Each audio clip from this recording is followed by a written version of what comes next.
Hi, this is Heather from the Rebuilding Faith online community. I joined the community because I was drawn to a space where I could continue to grow in my faith, but in a different way. I felt like I no longer belonged in my church home because I didn't adhere to the typical beliefs I had been raised with. I no longer could sit in the pew at my church while knowing my gay son was not accepted by the Christians with whom I worshiped.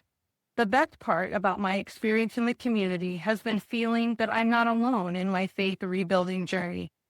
I'm learning so much through amazing podcasts, blogs, book studies, and lessons. I love the community and the content and comments shared. I'm thankful. Welcome to another episode of Cabernet and Pray, where we sip the wine and we stir the faith. And today we've got an incredible guest. We've got David Hayward. You may not recognize that name, but he's better known as the Naked Pastor, and we get into why he's referred as that. He lives in St. John, New Brunswick, Canada. So we're going to cross the border for this episode with his wife, Lisa. They have 3 grown children. He has a background in theology and years of experience in ministry, but David now focuses on writing, art, and storytelling. Through his cartoons, his art, his books, and his teaching, he inspires curiosity, kindness, and community. He believes in the power of stories to encourage young readers to think for themselves, embrace their uniqueness, and treat others with love and respect. His work is filled with warmth, humor, and a deep appreciation for the wonder of life. And the thing that you'll notice in this episode is that if you have taken any step forward into reimagining your faith, into moving beyond what was given to you, even if you don't consider it deconstruction, if you just say, hey, I'm trying to grow, I'm trying to move beyond, what I was handed. David is a model of someone who has lived this, who has done it. And I love the transparency in this conversation. I love the honesty, the vulnerability that he shares this. And especially at the end, we get into some very personal aspects of what this journey looks like for both of us. And so I hope this is an encouragement to you wherever you're at in your own journey with God as well. This is episode 61, The Root and the Fruit.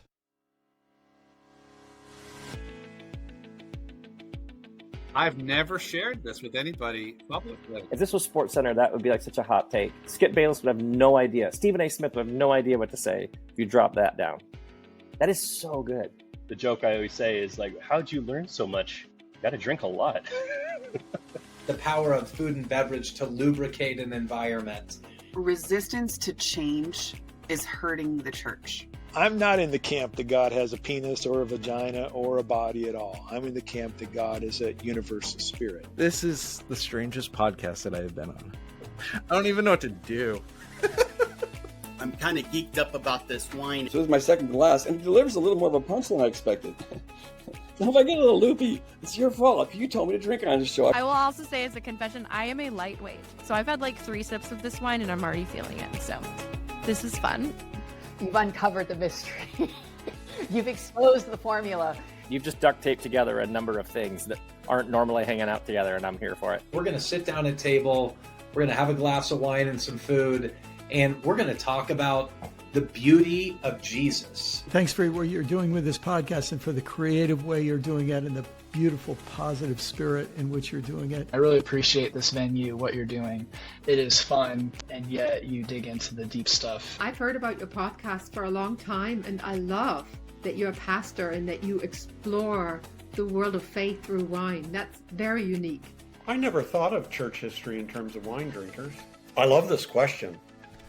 Really got my mind rolling.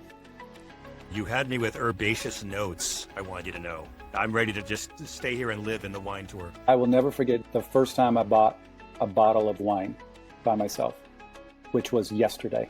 If you're familiar with drunk history, I thought it's like drunk theology. So I got a little spicy there. It's the peach wine. Apparently the wine is, here we are. Queer we are. Beer we are. No, it's wine, Jeremy. By the way, drinking this Pinot Grigio at 3 o'clock in the afternoon is making me even more direct in my communication than I normally would be. I know why you have your guests drink wine. It makes sense now. Yeah. I get it. A little bit of liquid courage to really unleash the beast. I think you've got a good podcast. So throwing the wine bit in there, that's nice, doesn't it? Cabernet and pray, yeah. Well, I am here today with the Naked Pastor. And for those of you who are only listening to this on audio, yes, he is wearing clothes. You need not be afraid. But I want to welcome to the podcast, David Hayward. Hey, thank you. Good to be here, Jeremy. And hello, everyone. We're going to have fun today. I'm looking forward to this one and have been following David's work for a while. And so I don't know where this conversation is going to go, but me neither. It's going to be fun. And we're going to drink wine while we do it, David. So that's going to make it way better. Yes, I'll explain what I'm drinking and we'll see what you've got in your glass. Today, I've got a fun mix. This is called Red Schooner Voyage 12. So this is a Malbec from Argentina made in California, which is kind of a blending of two worlds. And Argentina, so it's actually, this would be considered an Argentinian Malbec because you always go where the grapes are, not where it's made. And Argentina creates a higher elevation with Malbec, so it's got more acidity, more of the tannins. I'm getting just beautiful notes on this. Blueberry, red plum, floral notes. It's an okay drinker because of our time differences between David and I. I'm pulling a 10 a.m. drink today. So this is my commitment to the craft, friends, and for you listening on this episode. So that's what I'm drinking. I'm enjoying it. David, what do you got in your glass? You know what? I have an issue with that. Somebody says, oh, it's 5 p.m. somewhere, but, sometimes when we go out for breakfast or brunch or whatever to one of our favorite bars here, they have a nice brunch. I'll order an IPA and meanwhile, they might have ordered a breakfast Caesar or a mimosa and they think I'm weird because I ordered a beer. It's just, whatever. It's very cultural. Yeah. Yeah, totally. Very cultural. So what I'm drinking, and you can't go wrong with a Malbec. You can't go wrong with a Malbec. You're a Malbec fan. That's my, I stand by that. You can't go wrong with a Malbec. It could be a $12 bottle. It could be a $40 bottle. It could be a $96 bottle. You can't go wrong with Malbec. Anyway, Excellent. This is what I'm drinking right now. It's called Cataly Nero d'Avallo from Sicily. And it's... That label is cool. I have a friend who works in the liquor store here. All our liquor stores are government owned, right? So our liquor store, and he's a sommelier of sorts, and he recommended this. It's from Italy, and it's 14%, so it's higher alcohol. But it's dry, but it's got a little bit of jamminess to it, which I'm not a big fan of. I don't like it too sweet, but it's good. I'm enjoying it, and because here in Canada, we can't get American wines right now, right? You know that. Oh yeah. Yeah. So I lean European anyway. My favorite region is France, where they can produce really super dry, arid wines, and that's what I lean towards. But I tried this Italian one, and it's pretty good. It's pretty good. I'm enjoying it, especially here at 1 p.m. So. Well, cheers to you, my friend, and cheers to those of you who are listening. I just met someone yesterday who says they listen to these episodes while he's riding his bike. So he's not drinking as he's listening to this, but shout out to you. And to all of you, if you are able to enjoy a great glass with us, it's even better. It enhances the experience. So, sure does. David, one of the questions I like to begin with so that our listeners get a frame of reference for you, a little bit of your journey, is if you were to look at the last 10 years of your life, so we'll narrow it down, last 10 years, how would you say your faith has changed in that window of time? Wow, we're diving into the deep end. We're starting right there, yeah. I think that's my raison d'etre. My reason for being my reason for living is change, is growing, and that's been to my benefit. Like I've always wanted to find places and spaces where they permitted me to grow, to become my most authentic self, because I think that's what growth is: becoming more aware of who you are and being that. And so that has been that's worked for me, but it's also made life difficult, because when you decide to be yourself, you sometimes outgrow, and make the community you're in uncomfortable. And so that's why my life has been, that kind of a growth journey, but it's meant a lot of heartbreak too along the way, because you gain friends, lose friends, and you gain support, you lose support, you gain affirmation, you lose affirmation. So that's been my journey in the last 10 years for me, because I left the ministry in 2010, so it's been actually 15 years since I left the church. I've and the ministry, and I haven't had any bosses. It's been kind of a breakneck speed over the last 15 years and 10 years, and I'm really enjoying myself, and I feel like I'm becoming more and more myself at a quicker rate. So yeah. I love that. And I think that's the experience I hear from so many people. When you begin this journey, when you step out, when you take that leap into whatever the unknown is, you do feel like I'm becoming something really cool and I like it, and it's happening quickly, but it comes with all of those, all of the loss, all of the pain, all of the transition of that journey. I'm curious, you're in this full-time artist space now from a very different traditional ministry role. Yeah. What was there a tipping point for you? Was it a gradual, like, hey, I got to get out of this, do something else? Or did something happen that you're like, this is it for me to be done with this?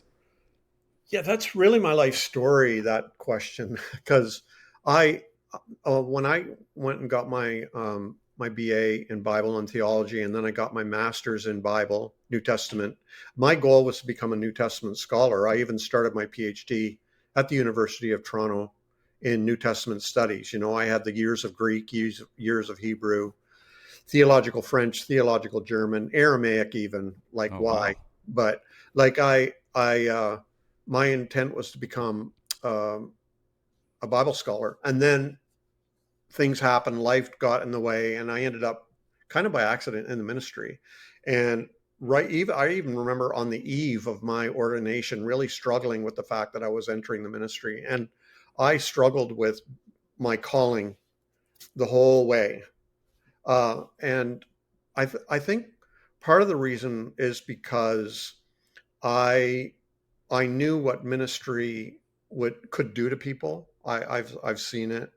I know what church, religion, systems, organizations, ideology. I saw what it could do to people, and I was afraid it would do it to me. Plus, I wasn't just a pastor.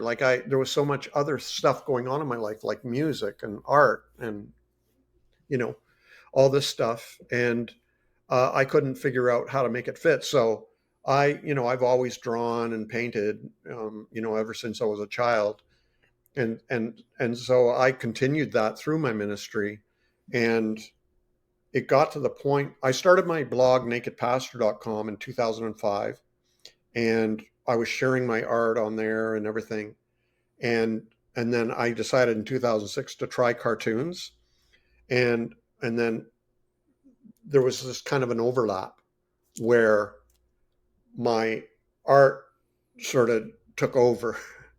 I became more known for my cartoons than for me. Like a lot more people have heard of Naked Pastor than have heard of David Hayward. But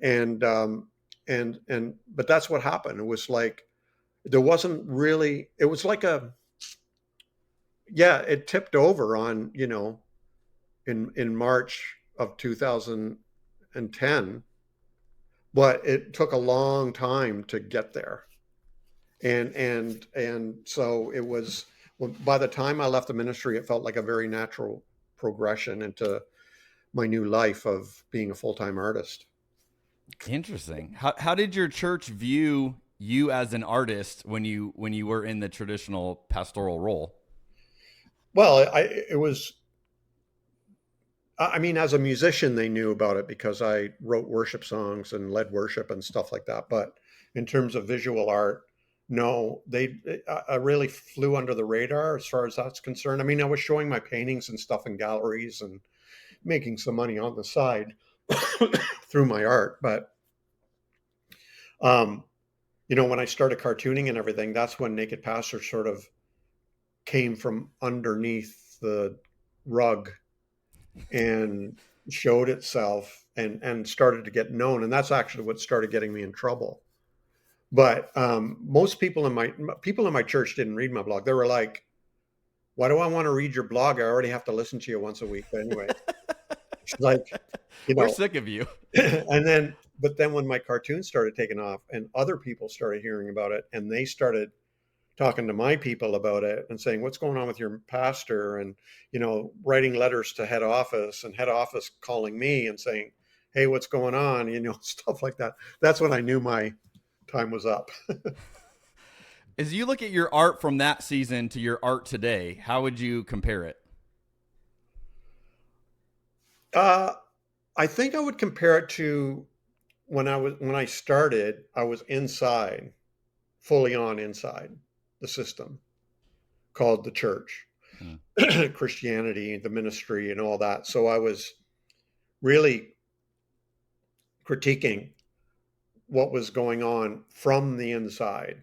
And then as time moved on, you can see where my cartoons are becoming more and more marginal. And now I am fully on the outside now. Although I still feel like I'm a part of the game. Like, I'm still on the playing field, maybe streaking through the field or something as the naked pastor and annoying everybody, but I still feel like I'm in the game somehow. And so, at first it was harmless. It flew under the radar. I was naive. Nobody knew about it. But then when, it started getting popular, that's when it started getting me in trouble. And so now I feel like I'm more honest now than I was then too, because I can be, Which is also, a testament to the growth journey. You've become more and more fully yourself. Yeah. And because what holds us back from becoming ourselves is, what is it? It's fear of being rejected, mostly, I think. I mean, there's the fear of the unknown, the fear of doubt, the fear of darkness, all the stuff that's inside of us. But another huge, overwhelming fear is, if I expose myself, I'm going to get hurt. And so I think that's one of the big inhibitors to our personal growth is fear of rejection or ridicule, and I've gotten used to that now. And it's just, I realize now that that's just a part of the package. I mean, you buy into that really. And so once you recognize that, then you have to take it.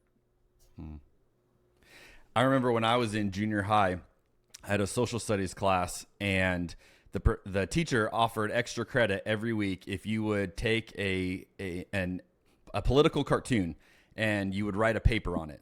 Oh, wow. And so you could get extra credit every week if you did this. And so I was always the nerd in school. And I'm like, if I can get extra credit, I'm going to do it.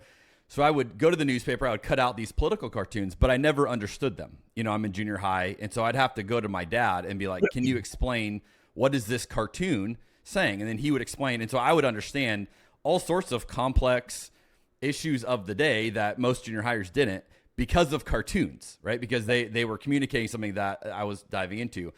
I look at your work today, and that's how I would say, you're doing that, not necessarily politically, although it does obviously correlate, but which a tremendous insight to the church, to theology, to God, to how it all plays out.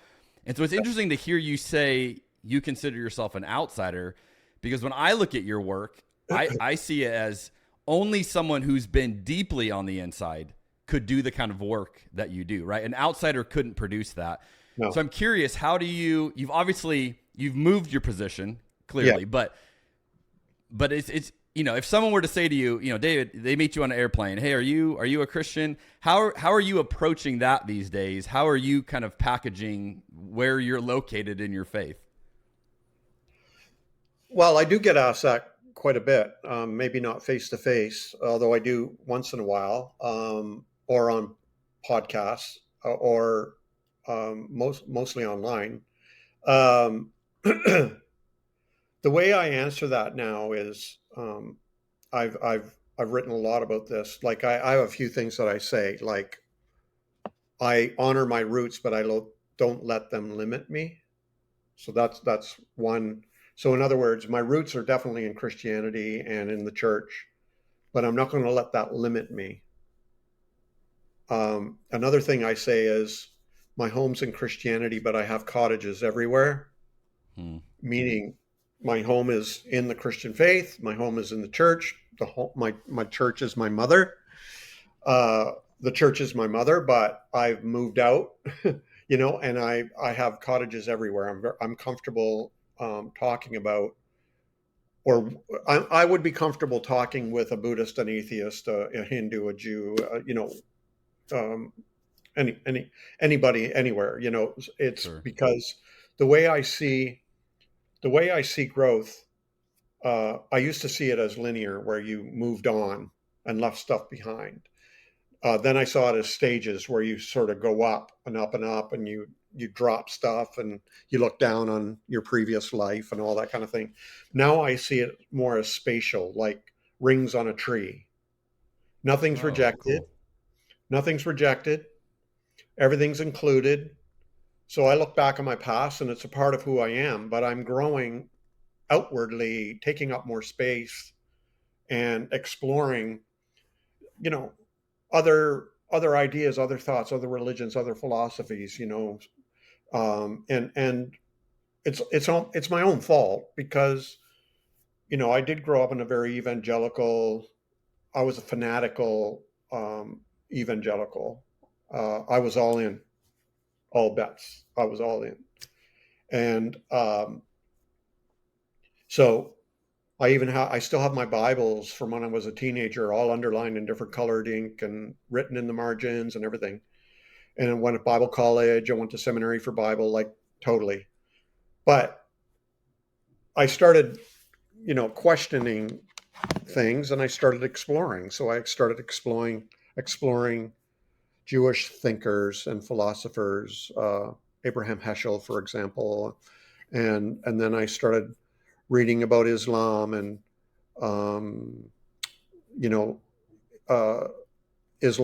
Islamic mysticism and Rumi, etc., and then Hinduism and Buddhism and Zen, and then quantum physics, David Bohm, Carlo Rovelli, and, so on and so forth, like Krishnamurti, Thomas Merton, all this stuff all fed into and nourished my growth. And all these people are a part of the rings that make up who I am. And I can't say, oh, I'm more this than this, because I'm all of it. You know what I mean? It's hard to describe, but so when somebody says, are you Christian? I can say, like Gandhi did, yes, I'm Christian, I'm a Muslim, I'm a Hindu, I'm a Buddha. Like, you can be all those things, and because they are all a part of who I am. Just like Jung said, yeah, I may present myself as male, but I have an anima, a female aspect, and a female side to my personality. I might appear to you as an angel, but I also have a demon. I also have darkness in me, et cetera, right? So we're very complex, we're multi-layered, multi-ringed, and so this is a long answer to a short question. Are you a Christian? Yes, but and that would be my explanation. Is yes, it's a part of, it's in my DNA for sure, and Christianity and the church is my birth family. But just like with my birth family, I moved out and I'm different now, but it's still my family. Yeah. Right? And that's the way I feel about Christianity and the church and Christians.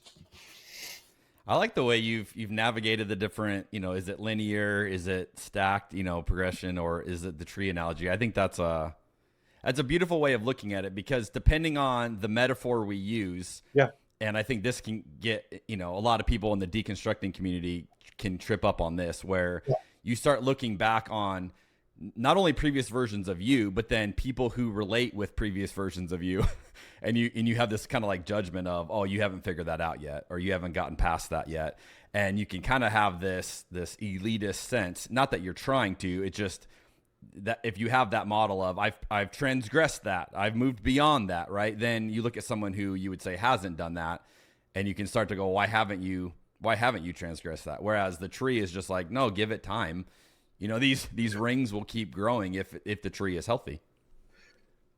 Language is so important, and it's really hard to find words to describe this without sounding elitist or arrogant, or because I often get accused of that. Oh, who do you think you are? And all I'm saying is that even growth, I've grown. Even that is packed with undertones, right? So, there's a lot of philosophers, for example, Krishnamurti, is it even possible to grow and psychologically change? Is that even a possibility? Or do we become more of who we are? Is that the growth? Is awareness, attention to what is, rather than what we hope to be or wish to be or dream to be or fantasize being, So language is very important. And I always try my best to be cautious about, describing my journey, because, one of my books that came out several years ago called Questions Are the Answer. It got some critical reviews because people thought I was making myself sound better than them, that I had moved beyond Christianity and I was kind of elevating myself as somebody who'd progressed, when that's not what I wanted to communicate at all, but it's like you say, it's really hard to find the words and find appropriate language. And I think that's why deconstruction, everybody's throwing that word around now, but deconstruction is more of removing material rather than adding material. And I think that's, for me, an important, I try to keep that metaphor, that analogy in my mind, that, if you've ever had a garden or planted anything, like let's say a tomato plant seed, you plant it and there's nothing you can do to make that seed grow any faster except remove barriers and provide nutrition. Like you can't pull on the seed, you can't break the seed open. Once it sprouts, you can't pull that sprout. And once you see a little bud, you can't pull that bud to make the tomato come out. Like you just have to let it be, but you provide nutrition, you remove rocks and weeds, and you protect it from birds and deer and all that kind of thing. But you just provide an environment, and the tomato plant will grow.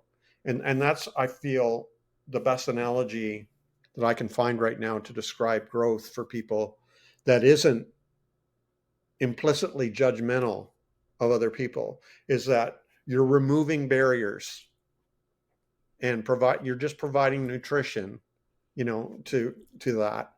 There's nothing inherently great or heroic about that tomato plant. It's just, you're removing barriers and providing the nutrition it needs for growth. Well, it's most simple. You're creating a healthy environment for it to grow. Yeah. A safe, healthy environment without the things that would limit it, to let it fully be what it could be. Yeah, exactly. Wouldn't we all want that? Wouldn't we all want that environment where we can fully grow, fully be safe? We don't have the barriers that are stopping us. And I think that's a beautiful, beautiful picture to say we would hope everybody would experience that. We hope. Yeah, we would hope. I don't think everybody does, though. Yeah. I've seen it with my own eyes where there's people who, even friends of mine, who like began deconstructing. It was a part of their growth and everything, and it became too scary for them, and they reverted back to an earlier, like, not stage, but an earlier phase, let's say, of their faith, because they didn't want to face that kind of terror of doubt and fear and the potential wrath of God and all this kind of thing. And so there are people who aren't prepared or willing or have the tools to fully continue the journey of personal growth. It's terrifying. It's why a lot of people don't want to go to therapy. They intuitively know they're going to have to face some demons, and there's a lot of people who just refuse to do that. Yeah. Well, it is scary. It's scary ideologically, and it's scary relationally, because you don't know what you're going to lose. You don't know what you're going to be left with. And right. I think a lot of it's based on your personality. I think some people are more wired to kind of go into that, and the change isn't as scary, where I think for other people, your personality, that is such a scary idea of losing the things that you've come to love, that even if you know, or could intellectually consent to the idea that these things are holding you back, you still think, well, yeah, but these things make me feel comfortable and okay. And, and there's security in it. And it is a tricky conundrum when you're trying to help others fully thrive in, whatever that looks like for them. Yeah. Yeah. I mean, I know a lot of people who, even though they feel the church for them is unhealthy in many ways, they still go because they're not willing to give up the fellowship or whatever. Understandable. Totally understandable. I think that's the number one pain point for most people when they leave the church, is the loneliness and the, missing the community. Yeah. So I get it. I really do. I get it. But they also are like saying, thus far, no further. Yeah. Yeah. Which, when you logically say it like that, I think people will be like, well, this is a bad trade, but it's not a logical decision. It's an emotional decision that gets made, of this feels too scary, or this doesn't, I just don't like the idea of this. I want to go back to something you said, because I think it ties into all this. You talked about, you don't want to let the roots that you had limit you. How do you see that? Like, let's play on that image a little bit. How do you see people allowing the roots that they have limit them from the growth that could happen?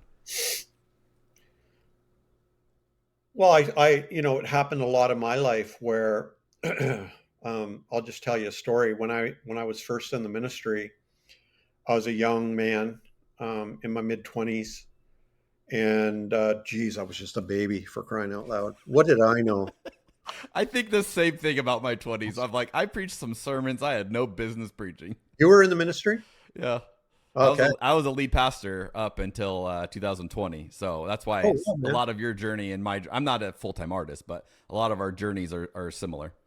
Everybody's an artist in my opinion. Okay, I'll take it. But we all have creative. Yeah, well, cool. So I was in the ministry, Presbyterian, fully ordained, the whole bit. I had a church. I had 3 churches at the same time out in the country. And I had started deconstructing in a very powerful way, like questioning everything. And so I was starting to do my research, right? Like I said, I was starting to study Jewish philosophers, Christian philosophers and mystics, and then, Hindu, Buddhist, Zen, atheist, science, blah, blah, blah. And I was very nervous about this because it was verboten, in my circles, to read outside of, your Christian faith. And in my circle, you couldn't even read Rob Bell without getting flack. Oh. I mean, and I would say that's our same circle, friends. But it was like, no, you can't go that far. Yeah. So I would sneak to it. There was a university about half an hour down the road, and I would go there and hang out in the library once in a week and I would read abstracts and religious journals and philosophy and all this kind of stuff. And I would hide in a corner. I would hide in a corner with my back to everybody and, secretly hiding away, reading Buddhism and Krishnamurti and Thomas Merton, his Asian Journal, and, all this stuff, science, philosophy, everything. And one day I felt a tap on my shoulder, and another local pastor was like, "What are you reading that crap for?" He says, "We have enough stuff to read in Christianity. Like, you don't need to be reading that crap. And it's counterfeit anyway, And I was totally embarrassed. I was like 25, totally ashamed, and, put it away and drove home. And that's what I'm talking about, is I was trying to move beyond my roots, and I was being chastised for it and shamed, for it. And so that can happen in all kinds of arenas. I remember another time I was working for a ministry, and I was pretty new, and actually I was brand new, and somebody was picking me up from the airport or something, and who also worked for the ministry, and they were playing U2 on the radio. And I said, "Oh man, you like U2?" Because I liked U2. You like U2? And he goes, "Oh no, man, that was an accident. I must have accidentally pressed the wrong button." And he's going, totally covering his ass. I was like, "Dude, it's okay. Like, I like U2. It's okay." Because he was newer than me, and he was afraid he was going to get found out. And U2, man, come on. And all that kind of stuff, where exploring beyond the boundaries of like that, every self-discovery or growth or adventure or spirit journey, or whatever you want to call it, always requires leaving the camp and going out into the wilderness somehow and discovering something, either your true self or your spirit animal, or meet your ancestors, or I don't know what, but you have to go out of the camp. You have to leave the camp. That doesn't mean you're going to divorce your camp or reject your camp. It just means you're going to discover more of who you are, right? So, and there's another thing I say too. I wouldn't be who I am now unless I was who I was then. So that is all a part of my journey. Like, I wouldn't be who I am now unless I was that conservative evangelical fanatic when I was a teenager, So it's like nothing gets rejected, everything gets used somehow. And that's how I see my journey. Yeah. And that's how I respect my roots. Because what I do see, though, is a lot of people who are deconstructing are embarrassed by their roots, ashamed, repulsed. They want to reject it and deny it, dismiss it, hide it, forget it. Whereas I wonder if a healthier way would be to somehow integrate that, figure out how that was somehow fuel for your journey to get you to where you are right now. Okay, I want to talk a little bit about your art, and there's so many questions I have about this, but we'll figure out a few of them to go. I'm curious because a lot of people know you from your art. That's the public persona they get. But from your point of view, what is the stuff that you make that you're the most proud of? That maybe isn't what's most popular, it isn't what gets you the most traction, but the things that you create that you think, this is really good. This is some of my best stuff. What is that from your point of view? A family. That's cheesy, but yeah. No, I have a wonderful family, my wife and 3 kids. So, but that's not my work. What what I what I like most, I think, and this is what I endeavor to do, is like I have thousands of cartoons, right? I've been cartooning since 2006, almost a cartoon every day, a new cartoon every day. Thousands of cartoons, over 5,000 cartoons. My favorite ones, and I think the ones that are the most popular even, are the ones that don't have words. And I wonder if it's because it's just a visual impact, or if it's more universal, no translation required. Yeah. And maybe also because I had to put more time into creating it without words, because words can alleviate a lot of work. You know what I mean? So, so like my cartoon Overturning, where Jesus is flipping the tables, there's no words. It's a very dramatic cartoon. It kind of looks like a matrixy kind of a image. Puzzle of Love, where Jesus and different colored sheep are sitting around a puzzle shaped like a heart. They're making the puzzle, and they've got chips and dip and Coke and all that kind of stuff, popcorn. Eraser, where there's a bunch of people with big fat pencils drawing lines, and then Jesus has his upside down erasing the lines. Yeah, that's so good. Yeah, so cartoons like that have no words, I think I'm the most proud of, and I aspire to make more of those. It's so hard though. It's such a challenge. But I think those are the ones I'm most proud of. Yeah. Is your goal to create a cartoon every day? Yeah. So what is that? I mean, just the creative weight of that seems pretty massive. How do you go about, all right, today's a new day, what's the new cartoon? Well, okay, so my wife and I are busy for the next few days. So yesterday, she's working. She's a full-time nurse. She's a palliative care nurse.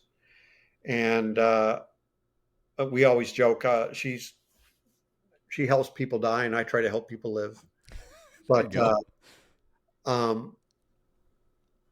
I thought I'm going to have my cartoons all posted and everything ready to go, so that, you know, we can get up in the morning, have our coffee, relax. I don't have to worry about anything, and we can do our thing. And so yesterday I came up with like 3 or 4 original cartoons, and I drew them all yesterday. and I painted a painting as well. So, like, you know, I don't know if you saw the painting, but it's fuck your algorithm. I mean, you can delete that if you want, but but yeah, I get up in the morning, and if I don't have a cartoon ready, I just get in that space and wait for inspiration to come, and then draw it, you know.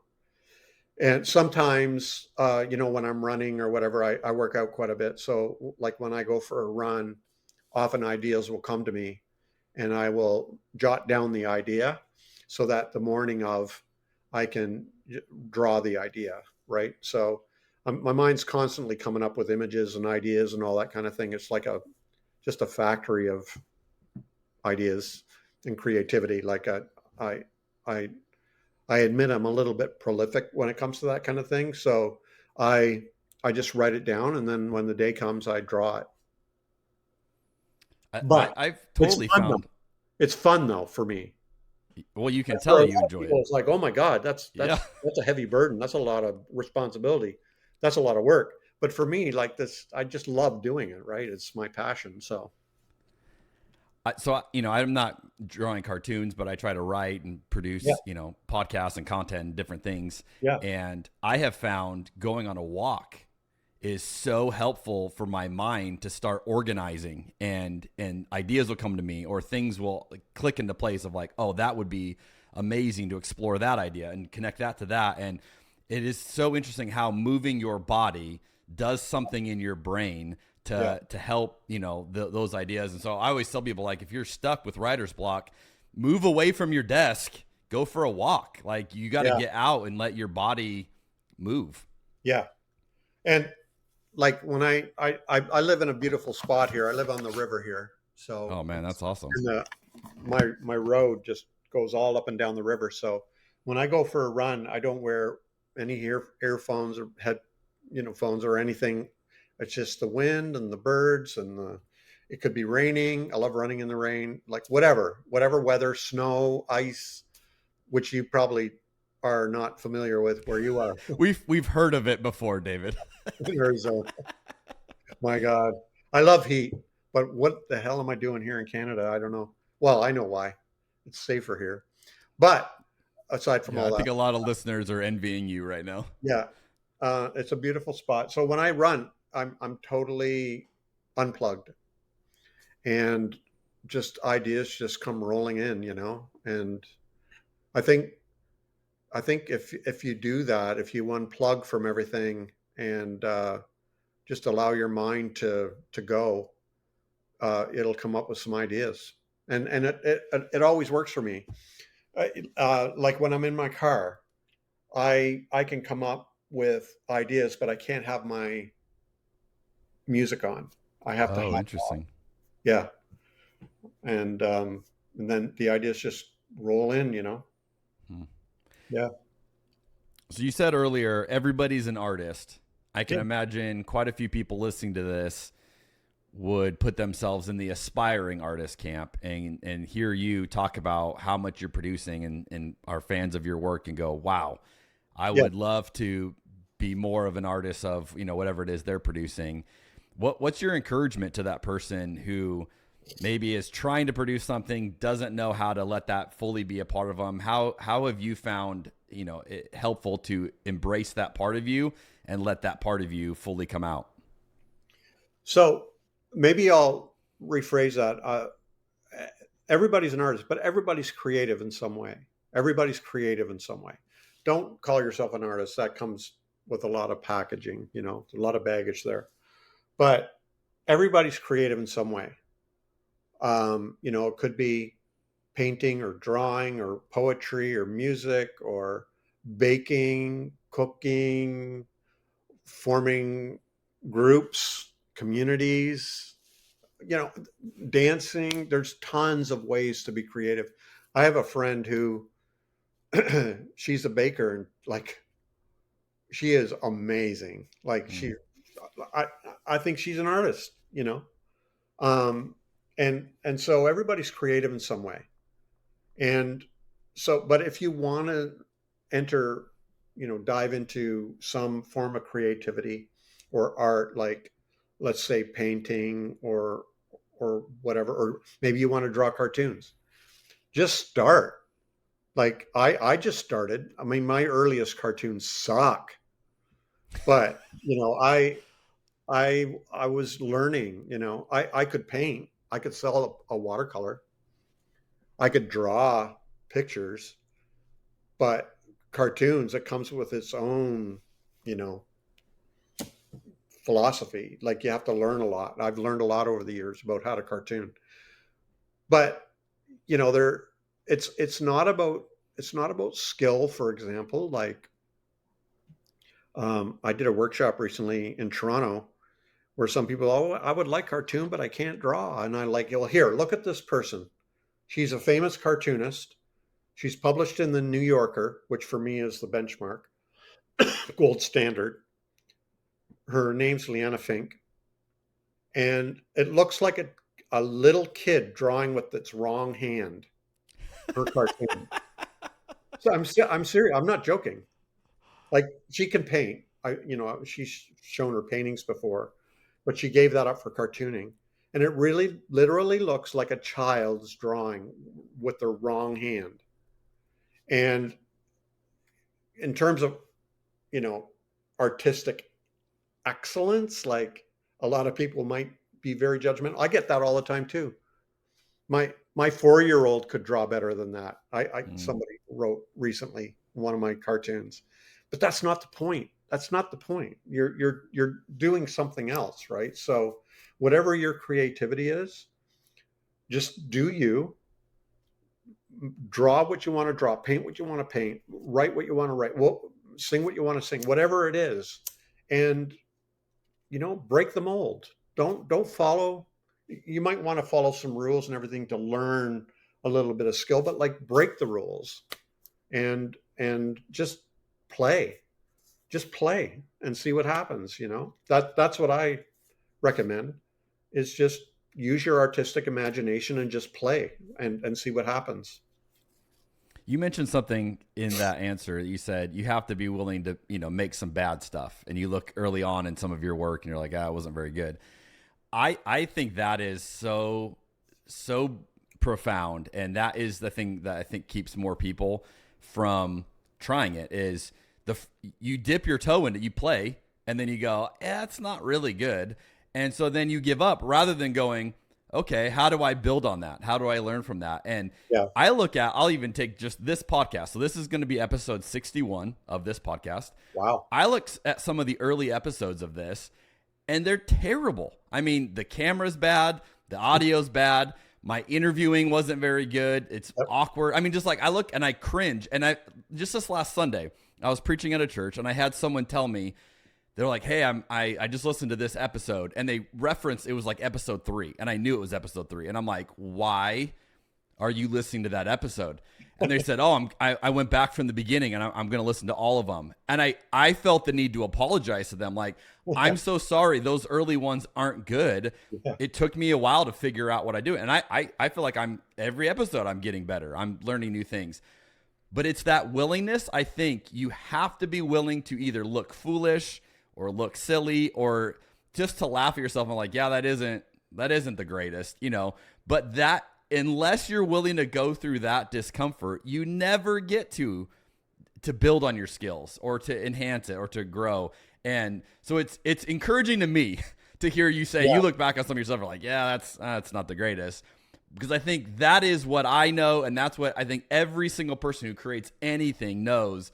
Your early stuff is a little bit rough. Well, and it's sort of an analogy to life, right? Like I said earlier, I wouldn't be the cartoonist I am now unless I drew those. It's a part of my story, right? That's how I got here. How you got here. Yeah. Yeah, exactly. Oh, it's so good. All right, I'm trying to think of what questions. I have more questions. We have time. Jeremy, like I was cartooning, and people started sharing it because there's something about a cartoon, preferably one frame with as few words as possible, simply drawn. They say a picture's worth 1,000 words. And if I can convey 1,000 words in one picture, people are going to see it and they're going to be more willing to share it or whatever. And that's what started Naked Pastor to take off, like a couple of years into my Naked Pastor blog. And then one day I drew a cartoon that went viral and propelled me into the next level, like it, you never know. I didn't draw it real. This is going to make it work for me. I never knew. I didn't know. I never knew. Yeah. I still don't. I still haven't figured out, this is going to kill it. I just don't know. It's hit or miss. And so just keep doing what you do and you never know what's going to happen. Like, if you love it though, like that painting I did yesterday, Fuck Your Algorithm, I did that for me because that's how I'm feeling right now. And I thought, well, I'm going to draw it, and you know what? I might as well share it, see what happens. Like, I don't care if somebody buys it or not, but I had to paint it for me. And that's basically my approach to everything I do, my cartoons and everything. I'm doing it for me. And if you benefit from it, then great. That's cream on the top, right? Yeah. Or cherry, whatever. Cream or cherry. I love it. Yeah. Okay. So I was reading through some of your blog posts as I was getting ready for this interview, and you had one about Mark Driscoll that I really liked because Mark Driscoll's in my neighborhood now. And yeah, so this is an ongoing an ongoing deal that, is I hear about regularly. You had a couple things that I thought were so good in that. You said theology is our creation. It is a reflection of our drives and desires. Then, not satisfied to only be the product of our drives and desires, it also becomes the producer of them, which I thought was so interesting. And then you kind of capture that whole thing with this phrase. You say, we are both the root and fruit. Now, in Driscoll's case, and I would say in many others, the theology is unbelievably abusive to people and to what it produces. And many of us have watched that. There's a great podcast called The Rise and Fall of Mars Hill, if you're curious on Driscoll in particular, that literally documents in incredible detail the abusiveness of this. I'm curious, what have you found as you've grown, as you've journeyed beyond, as you've added rings to your tree? Right. How do we foster a really healthy theology that allows us to grow and allows those around us to thrive as well? Yeah. So I still believe that what I wrote back then. And that is, we don't believe against our will. Like, we believe what we want to believe. And one of my most controversial cartoons is the Bible plus your interpretation equals your interpretation.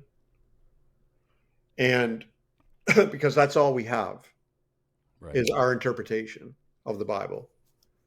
When somebody says, but the Bible says, but you go, whoa, wait. It's what you say the Bible says. Mm-hmm. You got to keep that clear, because when what the Bible says and what the Bible says are two totally different things. So it just comes down to interpretation, and we only believe what we want to believe. Nobody's believing against their will. And so I believe that people whose theology is hateful and abusive is because their heart is hateful and abusive. That's a harsh thing to say, but I really do believe that people believe what justifies and affirms their heart. So somebody else, I go to this church and I agree everything the pastor says. Well, it's because you're believing everything the pastor says. He doesn't believe everything you like. It's a, what do you call that when the host and the parasite, a symbiotic relationship. It's a symbiotic relationship. And so what I'm saying these days is that, is it possible to, instead of having a hermeneutic of like the way we interpret the text, the way we interpret the Bible or whatever, instead of it being by faith you are saved, or, through faith, or, purity, or, whatever, is what if it was a hermeneutic of love? Can we read the Bible with love? Like if I have an empathetic heart, a loving heart, I care for people, I care for the marginalized and the persecuted and the abused. If I care for them, then I'm going to, and I care for the Bible, I'm going to find affirmation for my empathy in the Bible. Right. And if I want to, I don't need to, but if I want to, I can find a lot of passages that would encourage me to care for the poor, for example. Not just, care. So, but if I have a hateful heart, a greedy heart, an exclusivist heart that feels that you're poor because you deserve it, or you don't work hard enough, or you just want to suck off the system, or, whatever, then your theology is going to reflect that. You're going to find a theology that is abusive towards the poor. That's just the way it works. Yeah. And then it becomes cyclical. The more if I have a hateful heart towards the poor, suspicious, what are they spending the money I give them on, kind of attitude, I'm going to find scripture that endorses that suspicion, and then it's going to make me more suspicious because it's got religious backing. Yeah. And that fuels it, and that becomes greater, and my heart becomes even more hateful, and I find even more hateful passages till you get to the point where you feel it's totally legitimate to wipe out an entire people. So that's what I mean by, we're not only the root, we're also the fruit. We're the whole package. Yeah. And so if I want to live a life of justice and love and empathy and caring and generosity and all that, then my heart has to be that first. It's You have all to be looking for it. comes down to the human heart. Yeah. Yeah. That's good. All right, we're gonna move to some questions that I ask each guest, and we get to compare your answers with everybody else's answers. We'll start with a wine question. Oh. If I were to ask you, David, what is, like, if you think about one moment that you think this was enjoying wine at its fullest, so like either the best glass you can remember, the moment that you thought this is just the best wine could be, is there a story that comes to mind? Is there a bottle that comes to mind? Is it a setting? Is it who you're with?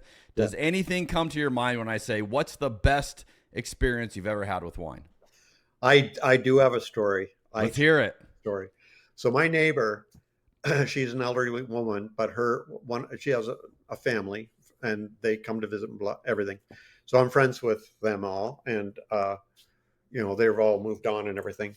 Well, one of them is quite successful and has quite a successful business, and he loves wine, a good whiskey, as do I, and a good cigar, as do I. Anyway, one day he had us over, Lisa and I, my wife Lisa and I, and he had some nice wines there. And he said his personal sommelier, he lives in Toronto, but he was visiting here in St. John, New Brunswick. And his personal sommelier recommended that he go to this local liquor store and buy these bottles because they were cheaper here than they are in Toronto. And so he had a few of these bottles out, and like one was like $600, and so on and so forth. Like, I'm talking expensive, expensive bottle. Well, to me, expensive. And in my mind, like I'd been drinking wine already before this, for years. I love a good red. And he was like, yeah, this one's $600. Let's try this one first. And I'm going, he said, yeah, I got it for $600. It's like $800 in Toronto. And I'm going, it can't What a deal. No, my thinking was, it can't be that good. It can't be $600 better, or it can't be $580 better than a $20 bottle. You know what I mean? So, and I took a sip, and I got tears in my eyes. I almost cried. Oh, wow. Oh my God.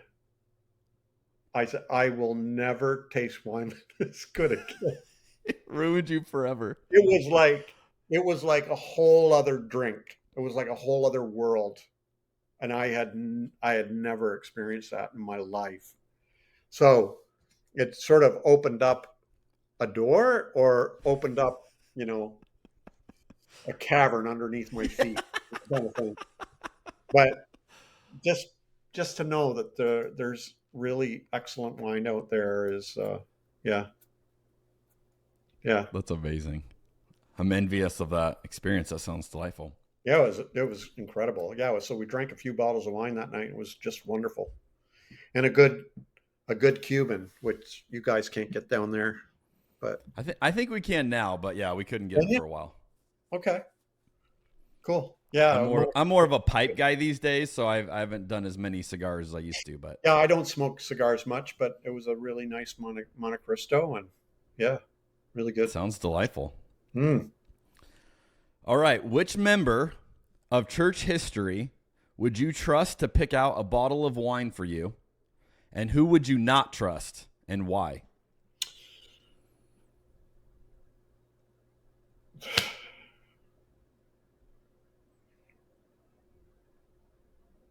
Wow. I never thought of church history in terms of wine drinkers. Well, there you go. Welcome to Cabernet and Pray. Now, certainly for beer, probably Martin Luther, but wine.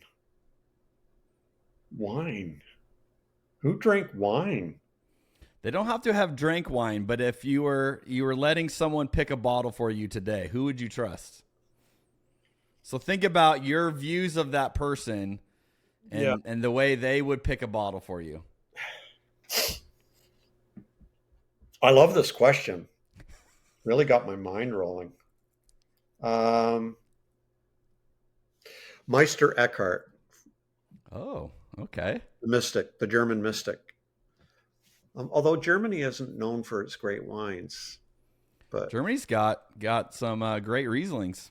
Yeah, but I'm not much of a white guy. Well, I am a white guy, but not much of a white You're a pretty white guy, David. I'm very white. Look at me. He's now Teilhard de Chardin, maybe he was French. I bet he could come up with a good bottle of wine. You're not going to go wrong choosing a Frenchman. No, I'm going to go with him. Okay. Yeah.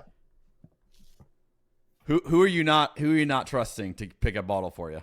Karl Barth.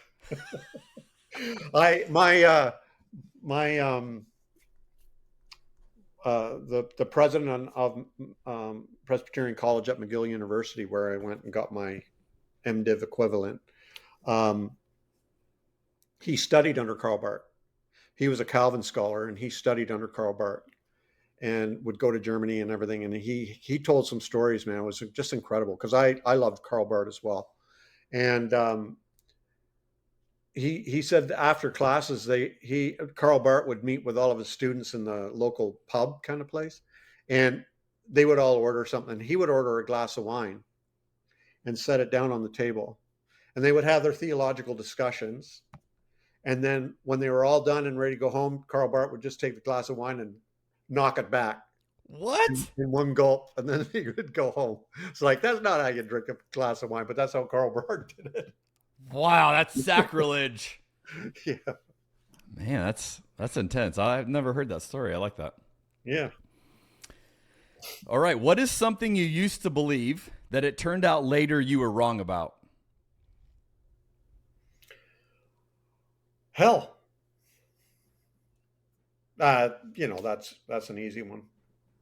But I'll tell you what started my deconstruction, though. I was graduating from seminary. It was the day of my graduation. And I suddenly realized I wasn't sure about the inspiration of Scripture. And that for me was absolutely devastating. Absolutely devastating.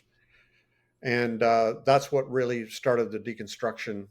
I compare it to somebody planting corrupt code in my theological brain.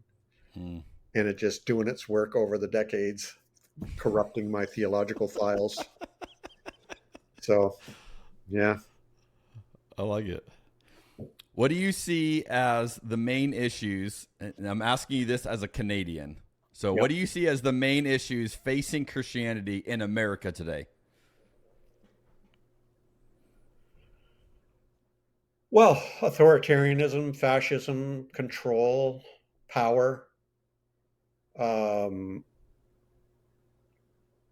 I think that's the I think that's the root of a lot of, and I'm reading a lot of feminist scholars these days. I'm doing a deep dive into feminism, and there's tons of books, tons of very wise, intelligent feminist writers, women. And I'm beginning to understand that white male supremacy, the patriarchy, is at the root of a lot of our problems. Yeah. Not just the US, but everywhere in the world. And so I'm, overturning the patriarchy, I think is it's not something that will be, I don't know if it'll be something that will be accomplished, but it's a day-to-day battle for sure. And so that's what I think is the root of a lot of our problems, is the patriarchy. To be honest with you, I'm just going to lay that out there. I really do think the patriarchy is at the root of a lot of our problems. Yeah, I agree. Do you? I do, absolutely. Okay, wow. Yeah. Are you surprised by that? Yeah, a little bit. Because a lot of people resort to common things like sin or pornography. Not on this podcast, David. No. Or greed, or ambition, or all this.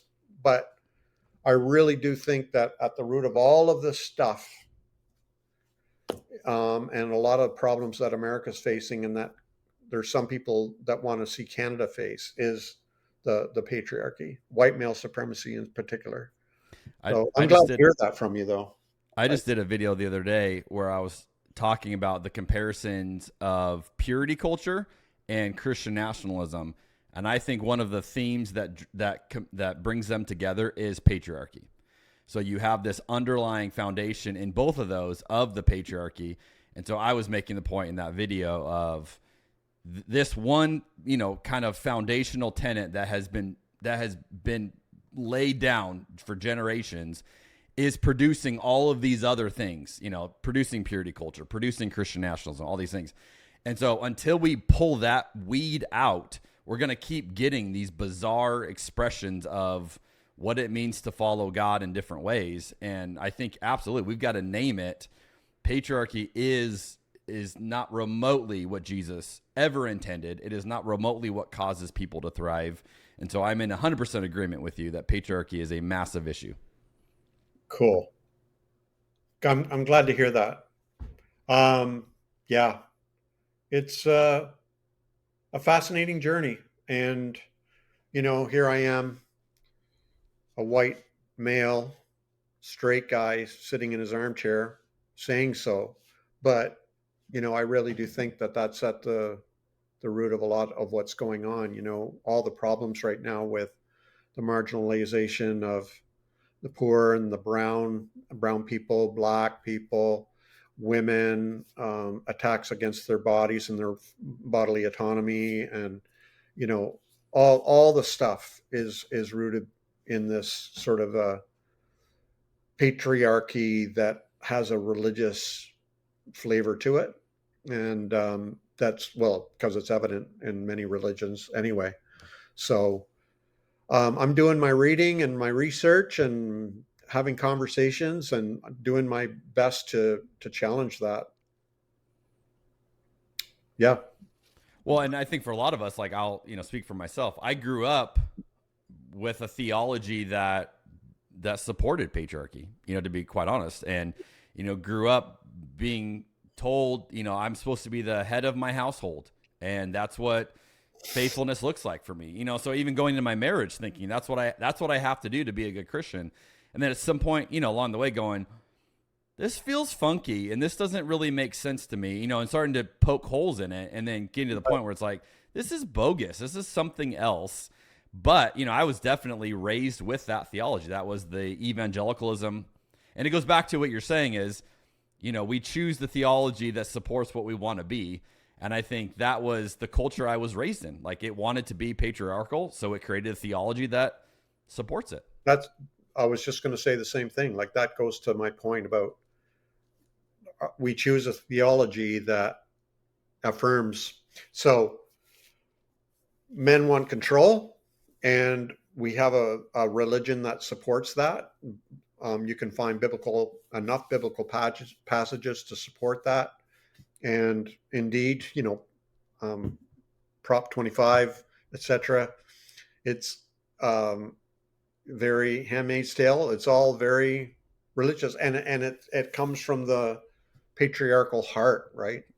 It's found and formed an ideology, a religion, a theology that allows it to perpetuate, and get stronger. What is something blowing your mind right now? Something you're learning?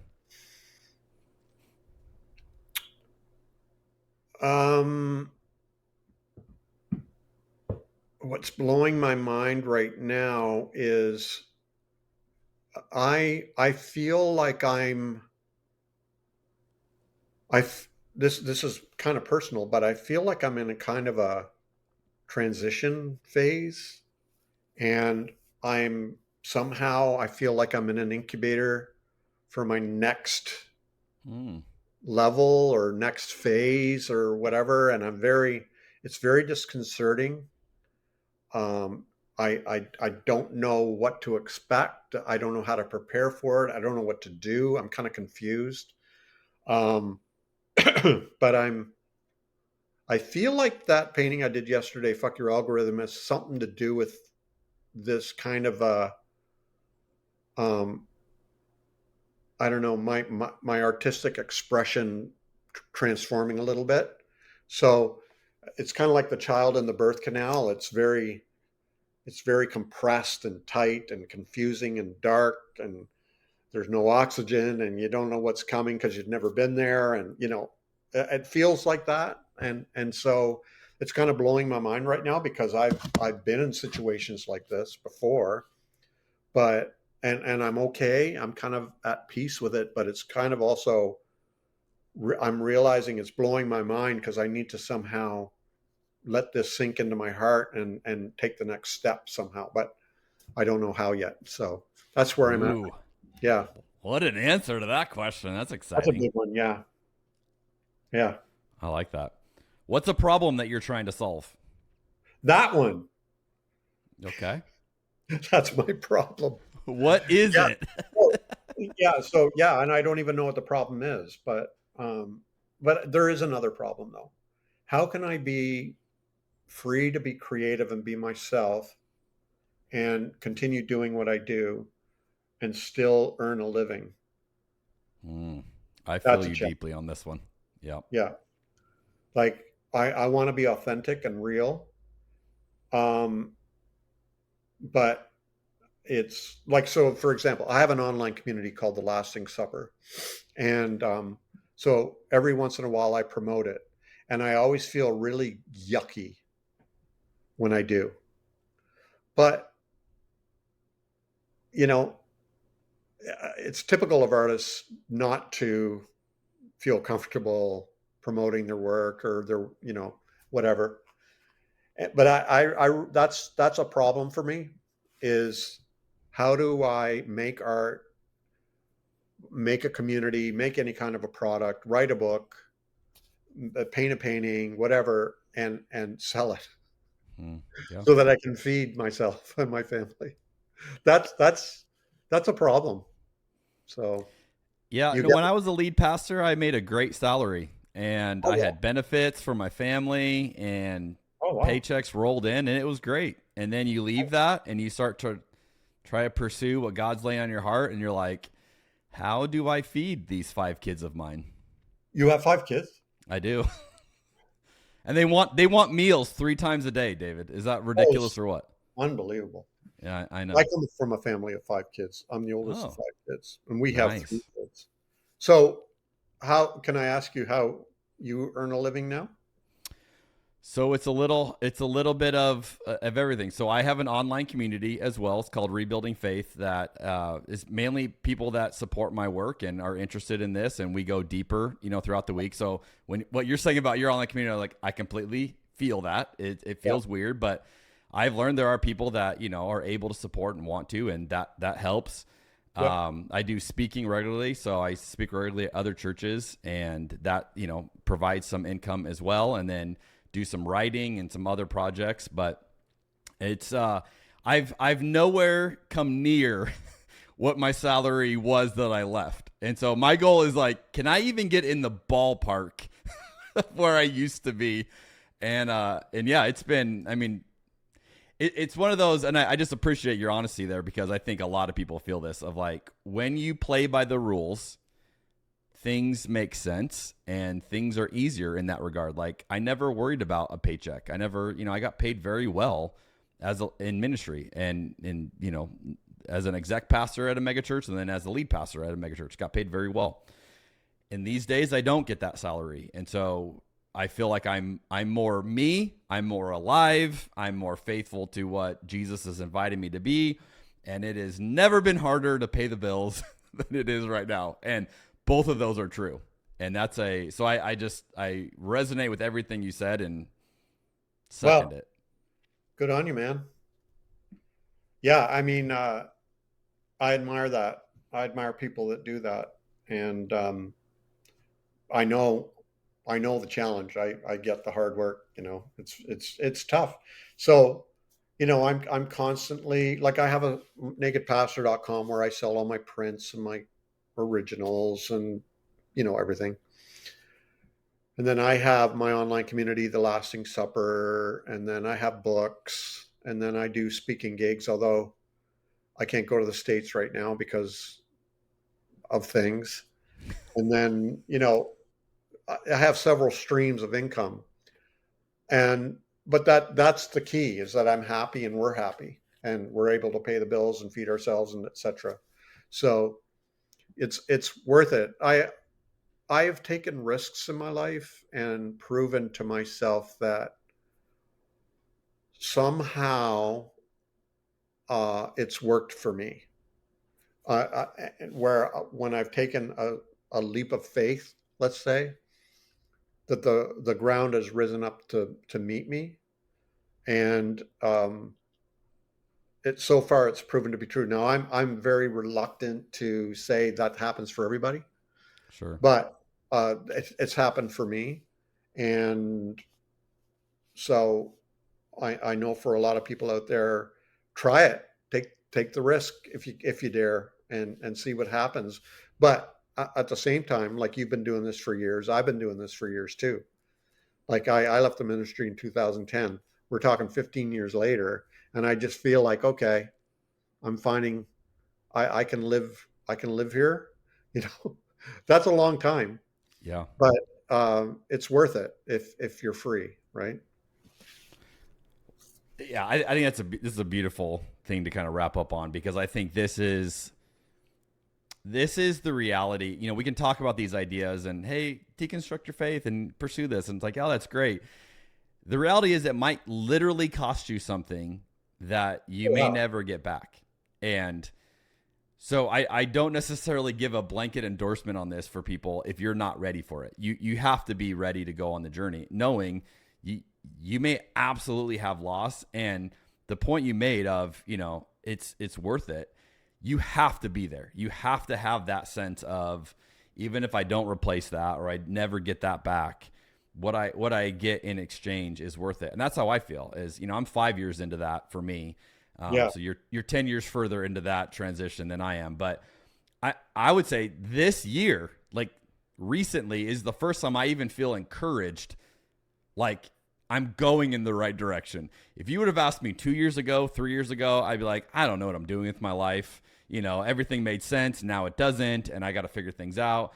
Yeah. I'm starting to feel like some of those pieces are starting to, coalesce together. And so I think everybody who goes on this journey gets some version of that. Now, it might be different for them depending on obviously how you pay the bills and what your, career is, but you're going to lose something. You're going to lose, something financial, community, definitely, and a sense of security and a sense of, this makes sense and I fit, and yet we'll just wrap it back up on this. And yet you and I would both agree it's worth it.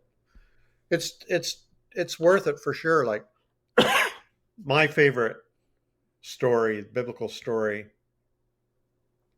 comes from the Hebrew Bible. Of at least back in Egypt, we had leeks and onions. Yeah. Like, and so that's the story of my life. Yeah. Like, it wasn't so out bad. in the wilderness, I'm on my way to the land flowing with milk and honey. Yeah. But my God, it's hard. Like, and every once in a while there's a windfall, like quail or manna or the parting of the Red Sea, or every once in a while. But, you know, most of the time it's plodding through hot sand. And every once in a while it's like, man, at least back then we had leeks and onions.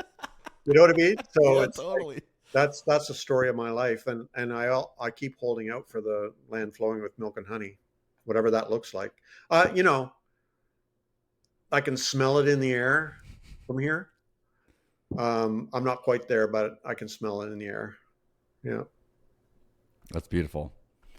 All right, David, anything else I haven't asked you in our time together that we cannot wrap up this episode without addressing? Well, if people want to find me, just go to nakedpastor.com. I think even though I'm finding Instagram incredibly frustrating these days, that's where I really pay a lot of attention to moderating the comments, and I do a lot of deleting and blocking there. So it's quite safe there on Instagram. Follow me there. And I always answer people when they email or message me. I'm really good at that. And yeah, thanks for having me on your show. And yeah, I hope everybody out there has a great life. And Well, good morning. I just want to say, number one, thank you for taking time with us today and doing some early afternoon day drinking for us. Yeah. I appreciate that. Number two, thank you for modeling this well, for going into the wilderness, for being an example of someone who's willing to do it, who's willing to be fully you, who's willing to add rings to the tree and go wherever that takes you, even when, you know, you've been honest enough with us of the discomfort and all of that. We need examples. We need people that will say, yeah, I've done it. Here's what it is. And you've given a gift to all of us. And if you haven't checked out David's cartoons and his work, you are missing out. Huge plug. These are incredible ways to think creatively about our faith. And again, like I referenced earlier, David is able to create in a cartoon so much theology, so much thought, so much of like, oh yeah, that really is what it's about. And oftentimes without words. And that's the testament to your gift and to your talent and to the journey you've been on. So thank you for all of that. And thanks for spending some time with us today. Thanks, Jeremy. It's been great. I've enjoyed our conversation and the wine. Yeah. Thank you. Well, everybody, hope you enjoyed this episode of Cabernet and Pray. We will see you on the next one.